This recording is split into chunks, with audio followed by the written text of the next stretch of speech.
I'll do these with the split the middle method, or the AC method, versus the other video I have with this exact same assignment uses the new trick that we've discovered. So AC method, sometimes also called split the middle method, because we'll get something here with 4 terms.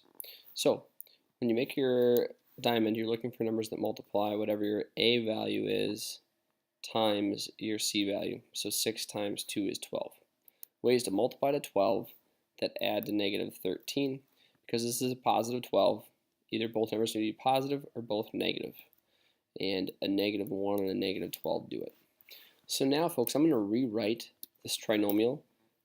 And instead of writing a negative 13x, I'm going to write a negative 1x and a negative 12x in place of it. Negative 1x, negative 12x. Then I'm going to bring down the first term and the last term.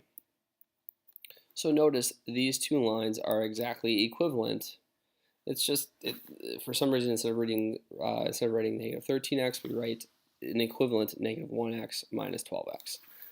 And now that we have 4 terms, we do factor by grouping. So we group the first 2 terms together, and we group the last 2 terms together. Now if there is a negative sign before the third term, chop slash it. Make sure you get the negative inside the parentheses. It's a negative 12x plus 2.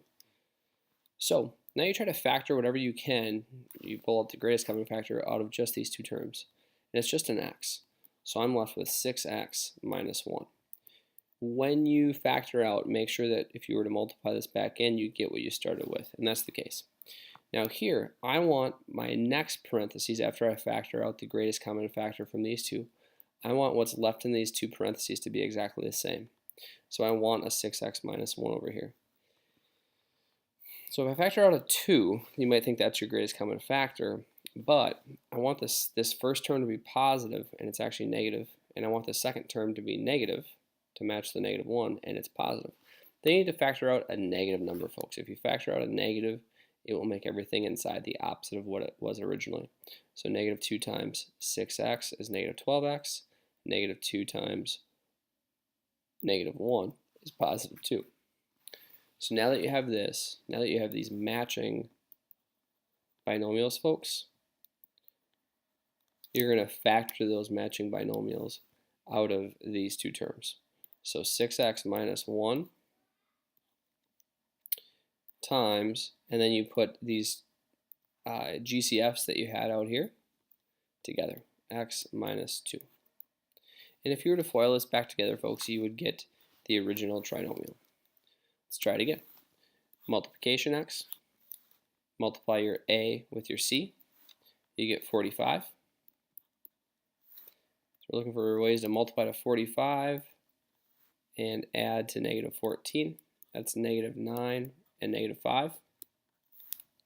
So we get, again, we're going to split the middle. So instead of writing negative 14x, we're going to write negative 9x and negative 5x. And then we bring down the 15x to the second power and the positive 3 at the end. And now we do factor by grouping. So I'm going to try to take the GCF of these first 2 terms and the GCF of these last 2 terms. Ooh, there's a plus sign in between. So I can factor out 3x from the first pair, and I'm left with 5x minus 3. And boy, I don't think I can factor anything out of here. So if you can't factor anything out, folks, or a bigger number, it's really just a 1. However, since this first term is negative, and I want it to match this binomial to be positive, and since this one's positive and I want it to be negative, I need to factor out a negative 1. That way I'm left with a 5x minus 3. So then you take this matching binomial and you factor it out of these 2 terms, and then you put your greatest common factors together in a binomial. And if you multiply these 2 binomials together, you get what you start with, or the original trinomial. So it is factored. Multiply a times c, so that's 6, and on the bottom you get 5. Let's see here, 2 and 3 work. So I'm going to rewrite this as 2x squared plus 2x plus 3x plus 3.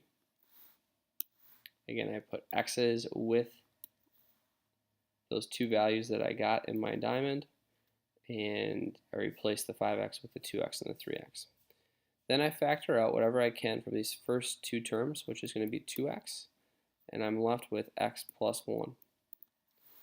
And out of the second two, I can factor out a 3, and I'm left with x plus 1. That's good. My binomials that are left over match. So I factor out those matching binomials and write x plus 1. And then I put the greatest common factors together. So I get 2x plus 3 there.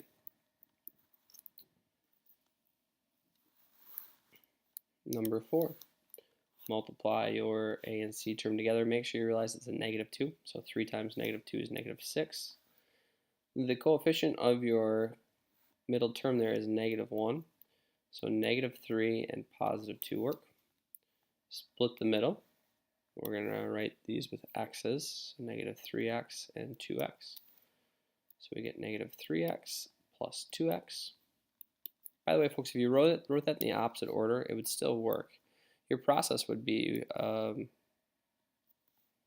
values that you got as you did the process would be a little bit different, but your final answer would be the same and right. We can factor a 3x out of the first two. Zoop, zoop. So we get x minus 1, and we can factor a 2 out of the second binomial. Notice our binomials match. So take the matching binomials and factor those out. And then you get 3x plus 2 by taking your greatest common factors and putting them together.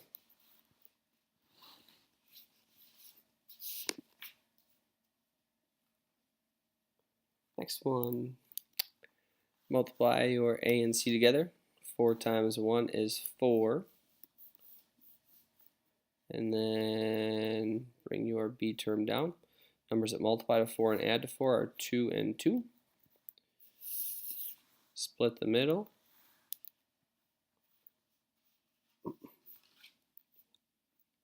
And put x's with them. So you get 2x and 2x.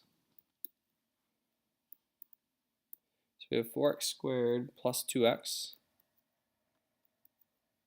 plus 1. Now factor by grouping. You can factor out a 2x, and from that you get 2x plus 1. My wife should put her phone away. And then out of this binomial, you can't factor out anything, but you do need to actually factor out a value when you're doing factor by grouping. The value you'd factor out, if you say and there's nothing to factor out, is a 1. Because when you distribute a 1 through, you get the original binomial. So factor out your matching binomials. Notice we have 2x plus 1 and 2x plus 1. Now put your GCFs together, which is ironically 2x plus 1. And then notice your binomials that you're multiplying together here are exactly the same. So you can actually write that as 2x plus 1 quantity squared. There we are. Rolling along. 30 on top, 17 on the bottom. 15 and 2 do it. So we get 6x squared plus 15x plus 2x plus 5. Right? Because we put x's or whatever variable is in that function behind our answers in our diamond. Factor by grouping. We can factor out a 3x. So we get 2x plus 5. And from this one we can factor out nothing. So pull out a 1. So it's a positive 1 I'm factoring out. I'm left with 2x plus 5. Hey, look at our binomials that match. That's good. We can factor those out. And then multiply it by the GCFs that remain. 3x plus 1. There we are. Here you could rewrite this well, yeah. Notice your leading coefficient here is 1. So you could rewrite it as 1x squared minus or plus 0x minus 64. We're missing an x term, so you could do the whole diamond thing, but realize you don't need to do the AC method. You could just use the shorter method that we first do when the trinomial has an a value of 1. So from here, I'm getting 8 and negative 8. And that shouldn't really surprise you, because when you have two terms, only two terms, and they're being subtracted, you should be thinking, what's the square root of each of these? The square root of x squared is x, the square root of 64 is 8. And we add them in one binomial and we subtract them in the other one, which is what the diamond told us to do. So it works out.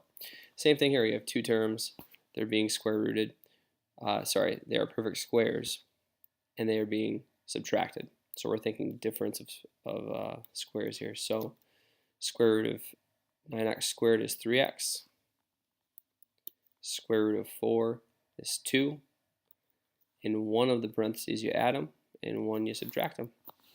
And check it out, when you FOIL that together, it works out. It's the correct factoring. All right, that's it. Again, otherwise, you could go about it using the AC method. So you'd have negative 36 and 0, and 6 and negative 6 work. So you'd have 9x squared plus 6x minus 6x minus 4. Whoa. And so you can factor out a 3x, and you're left with 3x plus 2.